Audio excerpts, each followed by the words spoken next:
How we doing, everyone? Welcome back to another edition of FSI's NASCAR DFS Pick Show. I'm your host, TK Nation 47, joined with Mega Rower 31. Good morning, Mega. And here we are. Tell us a little bit about what we learned yesterday. From the truck race, I learned I had way too much Ben Rhodes. I did have Parker Klingman, but of course I had Rhodes in the lineup, so that was just bad luck. Yesterday, really, the track didn't play out like they thought it did. Like it wasn't like side by side like racing. At one point, Josh Berry pulled out like pretty far away from the pack, and like the commentators like, wait, hold it, that's not supposed to happen. And then and there was some group racing, but then it was like pretty much single file at the end. And I think it was Austin Hill was leading. I think Josh Berry was behind him. And I think they made the comment that it was just Josh Berry. It's only his second year. He hasn't had many plate races there. So I don't think he like had the knowledge of how to like kind of drop down and form another line to get by him. I mean, they were trying, but there was no organization at the end. So Austin, cruised to the finish. We also saw like Sheldon Creed like spin out and not hit anything or anyone. And then that obviously when that happens, he goes and gets tires, and then he didn't have to pit at the end of the stage when everybody else. And then he was up in the front and he was leading the race. So did see a couple wrecks. It was a pretty clean race overall. I think it was kind of nice to see Ty Gibbs get Ty Gibbs by somebody else. Yeah, so, with a little bit of but came back around on him. True, and he handled it great. He handled it graciously. But I think the thing we really need to realize is we learned some today, but it's a completely different package, a completely different car. So. Yeah. And we didn't have qualifying because of rain, and they weren't practicing here anyways, because you don't want to practice too much on a super speedway because you don't want to wreck your cars. So. Yeah. Right. And I don't think there's much else to add other than the fact that we're dealing with rain today in the forecast. This is going to be a very long day. Hopefully we can dodge some of the thunderstorms that are passing through Atlanta. But there is a strong possibility that this race doesn't finish today. And if they try to get to the halfway point and call it, is another part of the strategy that we need to think of when we're thinking about, the stacking in the back or just taking guys in the back. It takes a while to get to the front at times, maybe not so much on super speedways, but just a thought that we need to think of when we think about, certain drivers. So with that being said, let's get into it. We'll start with the top three here. Elliott, Chastain, and Larson. Your thoughts here with these front three? No, these fades are DK. On FanDuel, it's a completely different strategy there. So you want to try to pick the winner. So if you think one of these guys could win it, then by all means, you want them in the lineup. So it's hard to know how this is going to play out. We are thinking, if we look back at the March race, that there's going to be multiple people up there leading, and that it's actually less laps than the March one. So there's not as many points up there for fastest lap and for laps led. And we're really thinking that nobody's going to get out there and like completely dominate this race, especially because of different stage breaking strategy and things like that. So could Chase Elliott get out there and lead the whole race? Could Chastain pass him on lap one and lead the whole race? Of course, yes. And that would definitely give him a huge advantage. But could Chase Elliott and Ross Chastain run into each other and finish like, in the 40s, or not in the 40s, but in like the low 30s and lose you a ton of points? Yes. So I think they're very, very risky here. And I don't think they have a much upside.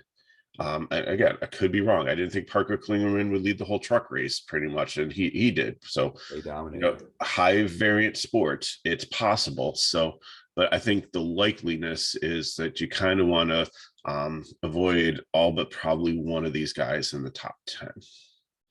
Yeah, I think I agree. If you think, if any one of these drivers can finish top three, play them. I certainly think it's risky in cash formats. I think you could go there for GBPs. But yeah, in cash, I'm probably going to play some of the guys in the back. And I don't know if there's a competition caution. That's another thing with the rain. This has been an impound race since Friday, so nobody's touched the cars since Friday. There's no tech for today. So I think there's going to be a lot of you know, cars aren't handling well. I'm too loose, I'm too tight, and I need 4 tires. I need, It'll you be know, like 2001 or no, 2011 or 2021. Wow. You know, yeah, just like yeah, the COVID years. Yeah. yeah. So yeah, pretty much that's what I'm getting at. It's going to be, nobody likes their car in the first 10 laps. They're all going to take that first pit at whether either it's a competition caution or green flag run or something. So cars can really fall back here if they aren't liking what they see early. Tyler Reddick at 9,300. You know, we just saw him finish fourth. Big Machine Racing 48. He has coming off a win. You know, we were slightly off of Suarez coming off a win. Are we doing the same here with Reddick? I think so. I mean, it's not like a pitcher throwing a no hitter where, you know, next time out, they're not going to have enough gas in the tank. I think it'll be Sure. fine. And just for our viewers here, if you watch like the truck video, no, it doesn't mean that they're better than average road racers here. This is not a carryover from last week.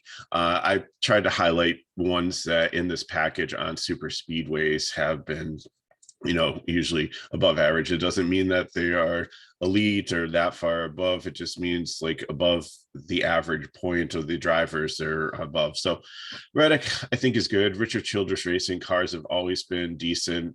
It was an RCR car that won Xfinity, right? Austin Hill.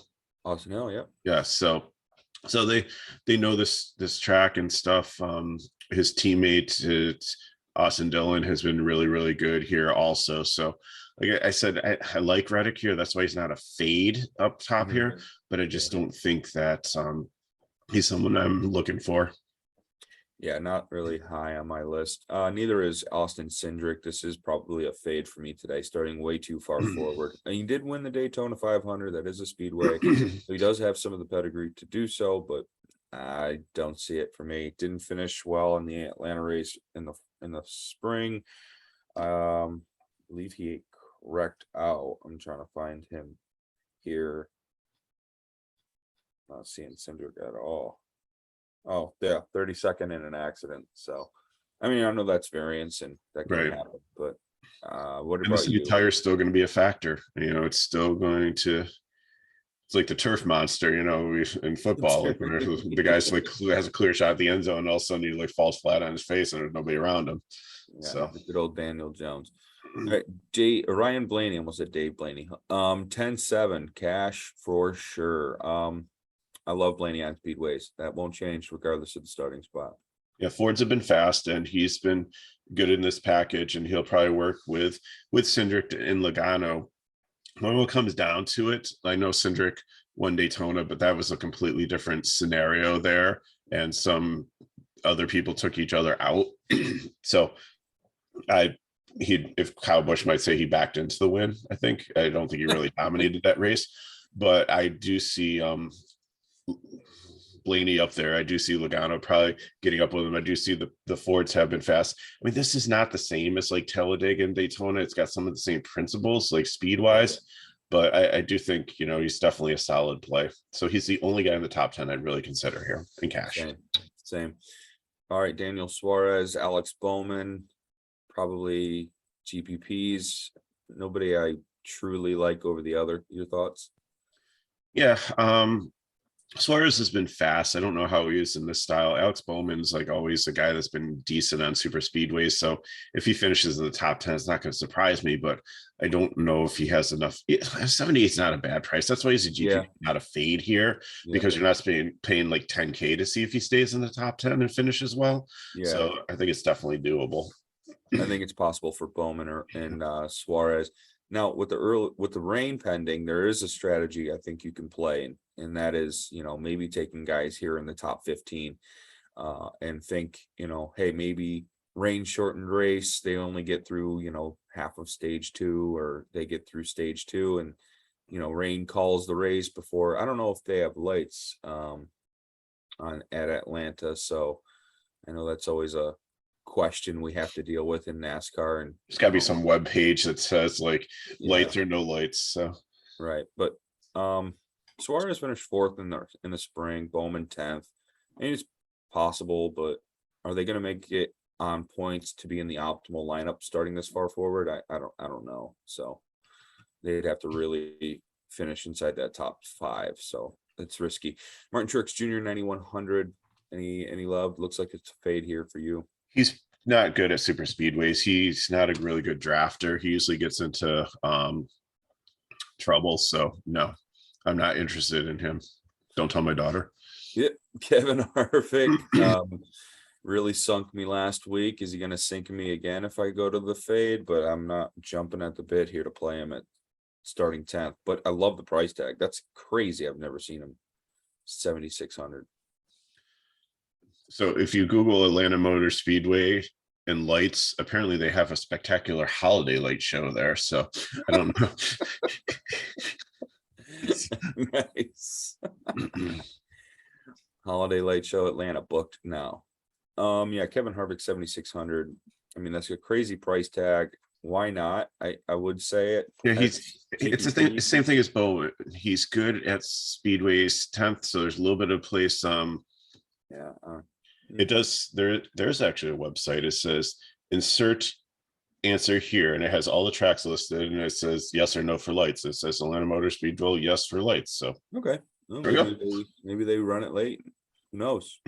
All depends on what NASCAR wants to do. Hopefully, we can just dodge it overall anyway. Definitely save that webpage. Or actually, what I should do is just copy it and put it in my book here, and then we just reference it whenever we need to. Perfect. All right, Harvick, Busher, McDowell. We got 7K range right here from 10 to 12. Who's rank them 1 through 3? I'd have to say McDowell's number 1. Like, he's always been good on super speedways. That's his thing.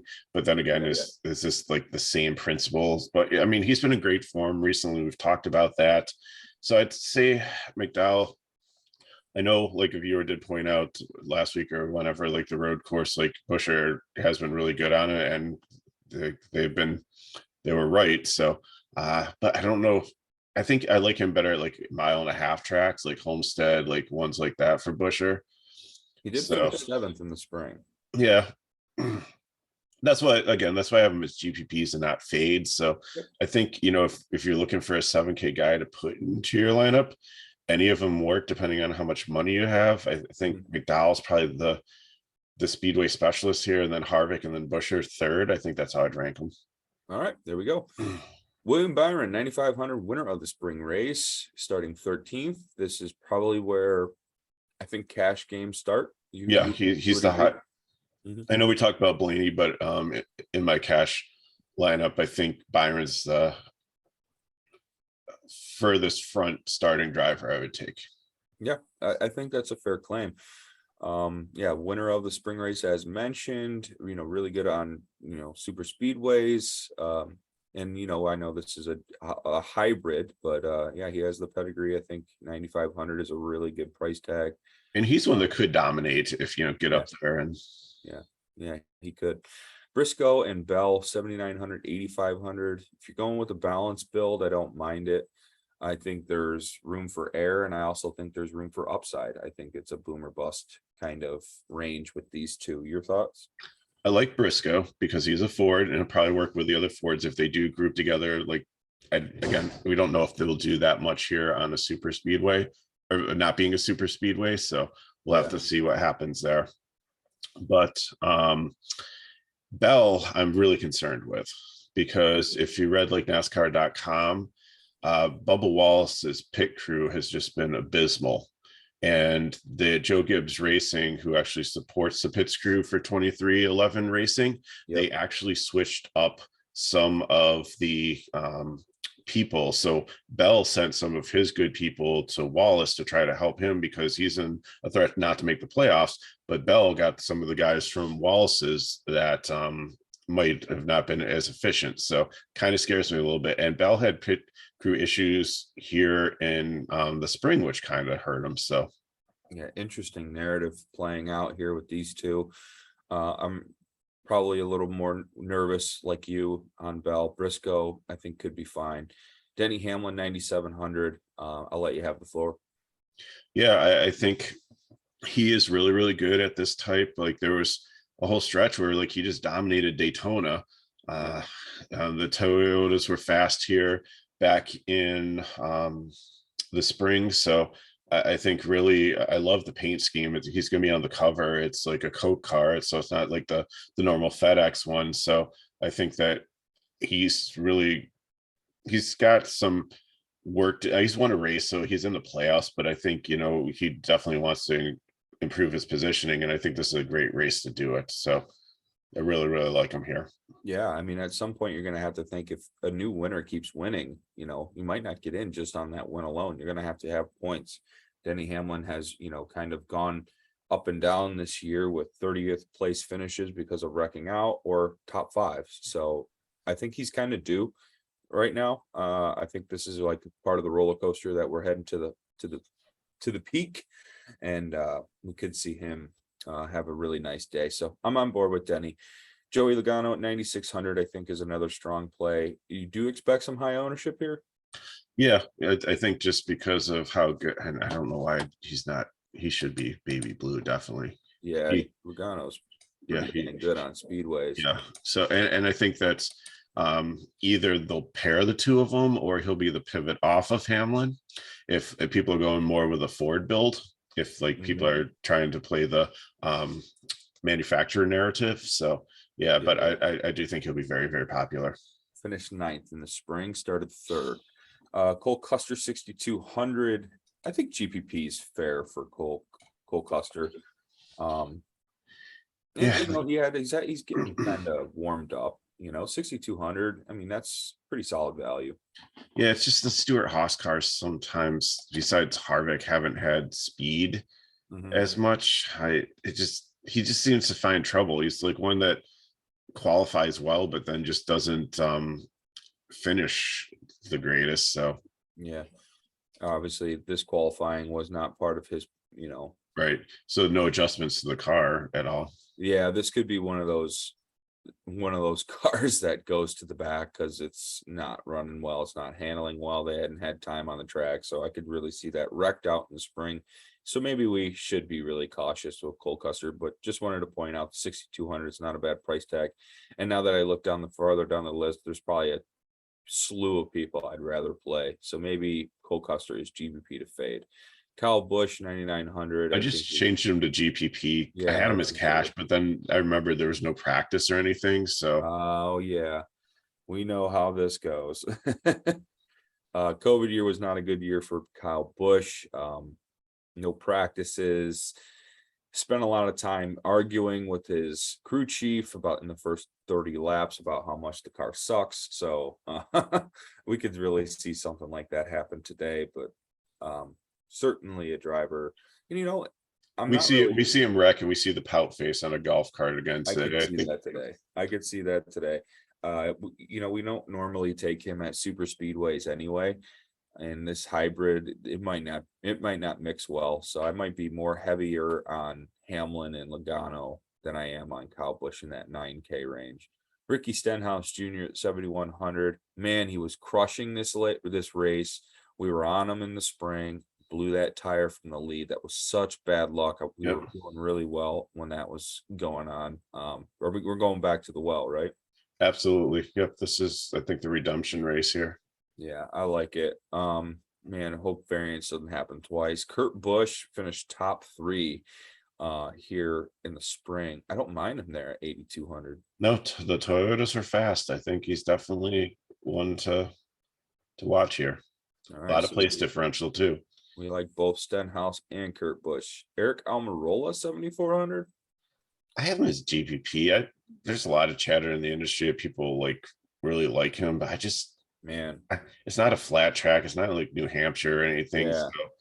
So I'm not on board. I don't think he has the speed to keep up with some of the other ones. I agree. I like him on shorter tracks. This just too big, too wide, too many variables here for Almirola to do something stupid. All right, Ty Dillon, 6K, 23, starting 23rd.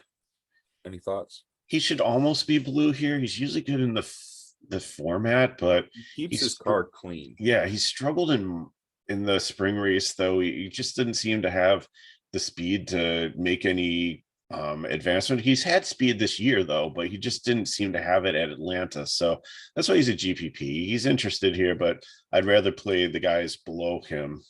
Yeah. Yeah, there's some other guys here we can probably No, I'd probably play. take him over Cole Custer because I saved $200 and I have so much more place differential That's fair. upside. Yeah, I like that call. I'd rather play Haley probably over Yep. all of them. Yep, absolutely. He crushed in the spring, kept his car pretty clean. He's been on a pretty decent run too. And remember, like, I feel he's like Chase Briscoe was last year, because we were like, Briscoe, like, why did he come up? Like, why, like he's really struggling. He did it too soon. And then towards the end of the year, he really started putting it together. And I think, Haley's getting there. Yeah, and like I said, he's been been a driver that we've been playing most weeks as a solid value. Starting 24th, there's a little place differential there. Eric Jones 6,700 is probably the preferred play here in this price range at this starting position. You would agree? No, I'd take Austin Dillon right behind him. $200 Really? more, but Austin Really? Dillon is very, very good. And Richard Children Racing is very, very good in these. So I would prefer him. And I'm kind of at a quandary because when I built my cash, I had I think I had like 69 left. So I'm like looking through and I'm just like, who do I want? Or no, actually, I think I had like 71. So I was like, do I want Stenhouse? Do I want Dylan? Do I want Eric Jones? Like, who's the last guy in? It was like being in a candy shop. Whereas yesterday, when I was building my cash lineup for trucks, I was just like, I was stuck at the thrift store. Yep. I like that analogy there. That's probably where the slate's going to be won today, is that low sevens, high sixes range. Whoever top fives, top tens, that price point is probably the optimal play today. Dylan is over Jones is a little bit of a shocker to me. You're a big Eric Jones proponent week in and week out. So if you got a really good feel on Austin Dillon, then I got to follow. Harrison Burton here, 5,500. Nope, I don't play Harrison Burton, and it's worked out well all year. Yeah, his first plate race, he ended up on his roof. Yep. Yeah, Burton and Gillian, I think, are kind of the same boat here. Gillian's obviously the better driver at this point, more accomplished, even though he skipped Xfinity and went right to Cup. But I think both of them kind of lack the speed that we're looking for. They're fine values, and definitely sprinkle them in your 150s, your 20 max. I'd probably cut them out. I'd hammer more, like we said, the Haley, Jones, Dillon, Stenhouse range. Yeah. Yeah, I agree. Yeah, definitely going to be either. I mean, you're right. 150. I'd probably have just a slight pinch of ownership, just for the one-off reason that speedways exist and that everyone can wreck and you'll never know who's in the top 10. But yeah, that's not something I'd try to fit in a single entry at all. Noah Gragson, 5,800, did not do too well, but he was driving a different car in the spring. He was driving the 16. That car was pretty bad. But this is the 62, and Beard Motorsports is a super speedway team. And I think he can have a really solid day. Probably the best play in my opinion, in the 5K ring. And they have the same engines that Childress does. So yeah, he was really good in Xfinity here also, driving at speedways. So I think he had some mechanical problems in this car throughout the course of the season, but I think he'll be fine here. This track is so smooth and wide open, like tires don't matter as much. And I don't think like mechanical breakdowns. I saw anybody have like mechanical issues yesterday. So no, it's pretty much a wide open race, not much braking, Yeah, I think Gregson will be fine. Corey LaJoy, 5,400. I'll let you have the floor. I just absolutely love him in this type of format. He's starting in the 30s, exactly where, we usually get Corey LaJoy when he qualifies like 20 seconds. So we're like, he's a fringe play because he's like, he doesn't have enough place differential as we think, but this guy could be in the top 15, could end up in the top 10. He runs clean races here. He is a veteran. He knows what he's doing. The car always holds up. Yep. and finished 5th in the spring because of it. So maybe I should rescind my best play in the 5K range from Gregson, but I don't know. I like both of them. I think both of them can be in. I think you can fit both in your lineup and maybe stack some of them 9K guys. That's a strategy that you can look into. Now here's a really interesting story. What are we doing with Keselowski? 6,500 is amazing price tag. Love speedways. I got to take a stand. I just can't do it. Kyle Busch and Brad Keselowski will be the first 2 drivers in my GPP lineup. I cannot play him in cash. He just has not had the speed. He finds trouble. Yeah. He wrecks people in races like this. And I think he's got to be super aggressive because he is dead last in points for drivers. Yeah, exactly. He has to win one. And I know he's going to have probably the second highest ownership. He and Bubba Wallace are probably going to be the 2 highest owned drivers on this slate. And then Hamlin, I think, will be like 3rd. Yeah. And then like people that don't watch the video and play Elliott because they think like he's going to like lead all the laps will probably be 4th. But no, there's a lot of people out there that play DFS NASCAR and don't understand the strategy of it. They look at like the namesakes and they build their lineups based on that and box scores. So, but no, I just can't do it in cash. So viewers, I'm not saying he's not a cash play. I'm not saying that he could not potentially be a good play and end up in the optimal lineup. I'm just saying personally, I'm taking a stand. From what I've seen this year, I've been burnt too much and I cannot pull the trigger on him in cash. Yeah, I haven't really made my decision yet. I'm kind of torn because of recent form with Keselowski. He did finish 12th here in the spring, started 24th. So he only gained 12 spots. If he gains another 12 spots, he's probably in the optimal, or maybe, who knows how the rest of the 6K range shakes out, like if Dillon or Jones top 10. So if Keselowski top 10s, he breaks the slate. If he only finishes like 20th, I think he might not have enough on points. So it's going to be interesting what happens here and what Keselowski, what you do with Keselowski, I think ultimately determines your day. Bubba Wallace, 8,700. Probably, just a button click and move on.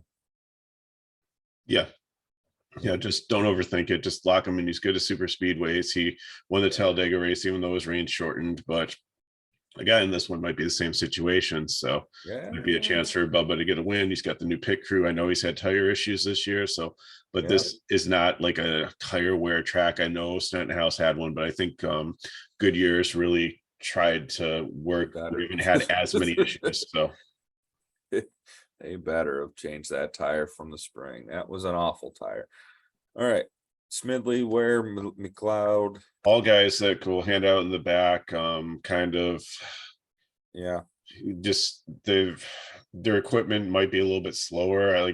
I don't think that you see them laps down, but its potential is there.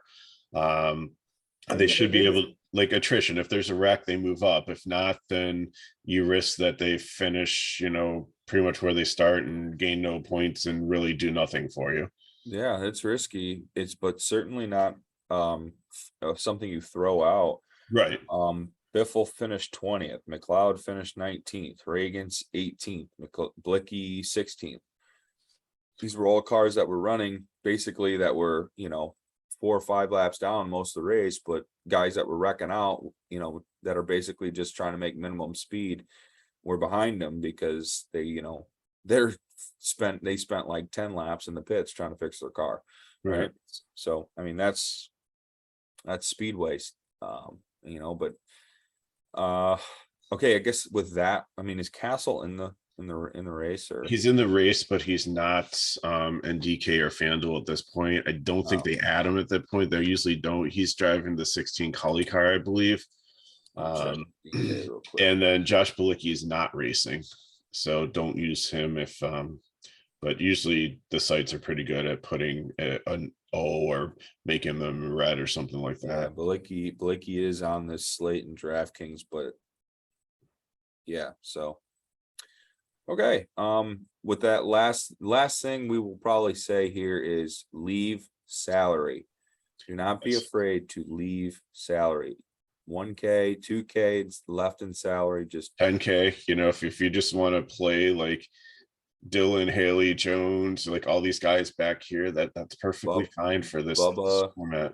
Well, yeah, I mean, yeah, just leave salary. Don't be afraid. If you're maxed out 50K, might be an issue with your lineup construction today. I will say that you want to leave salary today. So anything else to add other than that, Mega? I think it's just like all about like the fill-ins, because going back to the Xfinity race, my core won most of the GPPs that I put out there, but my Mhm. fill-ins weren't the same as those people. So, and the thing that you hate, like when we do these videos and stuff, is, and being like a DFS provider, is when you throw a core out there and the core is okay, but then your fill-ins smash. Yeah, And you're like, why didn't I put those guys in? And then, yeah, but yesterday was the exact opposite. So hopefully some of the people that are up there that had some of the plays that we put out there, we were able to help get up there. So yeah, absolutely. All right, guys, thank you for listening in. Like this video, comment below with any questions, comments, concerns for today's race.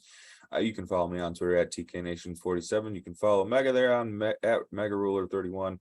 You can join our Discord for any updates throughout the day, live chat, core, and these projections on our Discord, through our Twitter handle at FSI_DFS, or on our website, FSIDFS.com. Okay, guys, enjoy today's race and good luck in your contest.